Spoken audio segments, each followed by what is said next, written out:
पथौरिया का रहस्य। पथौरिया पश्चिम बंगाल के एक दूर दराज इलाके में बसा एक छोटा सा गांव। लोग अक्सर इसे नजरअंदाज करते थे, डरते थे। इस गांव से गुजरने में पथौरिया सड़क एक रहस्यमय रास्ता बन चुकी थी, जिसे पार करने का साहस कुछ ही लोग करते थे। मुकेश यादव एक ट्रक ड्राइवर कोलकाता से सिलीगुड़ी सामान लेकर जा रहा था। उसकी दिनचर्या साधारण थी। दिन रात ट्रक चलाना, उसे पहाड़ी रास्ते और खुली सड़कें पसंद थीं, इसलिए रात में यात्रा करने में भी उसे कोई परेशानी नहीं होती थी। रात के 2:17 पर मुकेश ट्रक की गति बढ़ा रहा था। उसकी आंखें थकी हुई थीं, पर वह जल्द यात्रा खत्म करना चाहता था। तभी उसके जीपीएस ने एक नया रास्ता सुझाया। शॉर्टेस्ट रूट पथौरिया रोड से 13 किलोमीटर छोटा। मुकेश ने बिना सोचे समझे स्वीकार कर लिया। समय पर पहुंचना उसका काम था और उसने नए रास्ते को अपनाना ही ठीक समझा।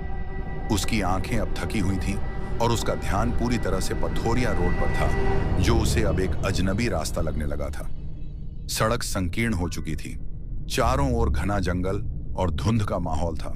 मुकेश ने गति कम की और ट्रक को धीरे धीरे आगे बढ़ाया। हवा में एक अजीब सी ठंडक थी, जैसे किसी ने समय को रोक लिया हो। थोड़ा और आगे बढ़ते ही मुकेश ने एक बोर्ड देखा, पथौरिया 1 मील। मुकेश ने ट्रक को तेजी से चलाना शुरू कर दिया, सोचते हुए कि यह कोई सामान्य गांव होगा।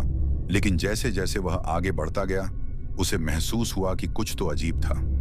सड़क पूरी तरह से सुनसान थी, ना कोई दूसरा वाहन, ना कोई आदमी।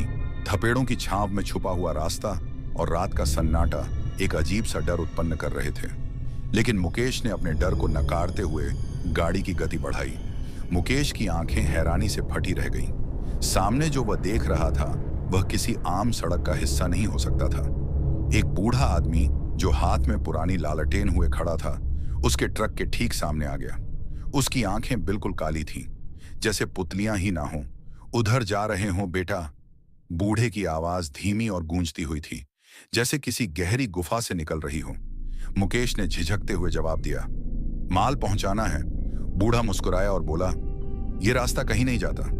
मुकेश कुछ कहने ही वाला था कि बूढ़ा हवा में गायब हो गया, जैसे कभी था ही नहीं। ट्रक के अंदर घड़ी की ओर नजर गई। क्नॉइस 217। वह चौंक गया। इतनी देर हो गई, पर समय वहीं रुका था। यह वही समय था जब उसने इस रास्ते पर कदम रखा था। घबराया हुआ मुकेश ट्रक को फिर स्टार्ट करता है और गाड़ी आगे बढ़ाता है। क्नॉइस। लेकिन कुछ ही दूर जाकर वह फिर वही बोर्ड देखता है, पथौरिया 1 मील। यह कैसे संभव था? क्या वह गोल गोल घूम रहा है या वह किसी समय के फंदे में फंस चुका है? क्नॉइस। इस बार जब वह आगे बढ़ा तो उसे सड़क के किनारे एक छाया दिखी। एक महिला सफेद साड़ी में बाल बिखरे हुए और पैरों से खून टपकता हुआ वह चुपचाप सड़क के किनारे बैठी थी और मुकेश की ओर देख रही थी। मुकेश ने गाड़ी रोकी नहीं, लेकिन उसके शरीर में ठंडक दौड़ गई। उसके ठीक 50 मीटर बाद ट्रक बंद हो गया। इंजन की आवाज अचानक खामोश हो गई। मुकेश ने ट्रक से उतरने की हिम्मत नहीं की, लेकिन तभी उसे कुछ कदमों की आहट सुनाई दी, जैसे कोई बिना जूतों के पीछे आ रहा हो। मुकेश ने शीशे में झांक कर देखा।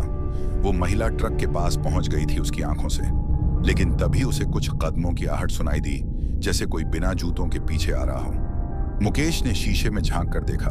वो महिला ट्रक के पास पहुंच गई थी। उसकी आंखों से खून बह रहा था और होंठ हिल रहे थे, पर कोई आवाज नहीं निकल रही थी। उसने ड्राइविंग सीट पर बैठते हुए इंजन चालू करने की कोशिश की और चमत्कारी रूप से ट्रक स्टार्ट हो गया। वह तेजी से गाड़ी भगाने लगा। कुछ किलोमीटर और भागने के बाद उसने एक और बोर्ड देखा, पथौरिया 1 मील। वहीं बोर्ड तीसरी बार। अब तो मुकेश समझ गया था कि वह फंसा हुआ है। यह रास्ता न केवल भौगोलिक रूप से बल्कि आत्मिक रूप से भी उसे एक चक्रव्यूह में घुमा रहा है। ट्रक के डैशबोर्ड पर लगी घड़ी अब उल्टा चल रही थी। 2:16, 2:15, 2:14। वह चिल्लाता, बाहर निकलो मुझे। लेकिन जवाब आया गूंजती हुई हंसी, और उसी के साथ ट्रक के रेडियो पर बिना चालू किए ही आवाज आने लगी, जो पथौरिया में आता है उसका रास्ता यहीं खत्म होता है। आशा है आपको यह वीडियो पसंद आया होगा।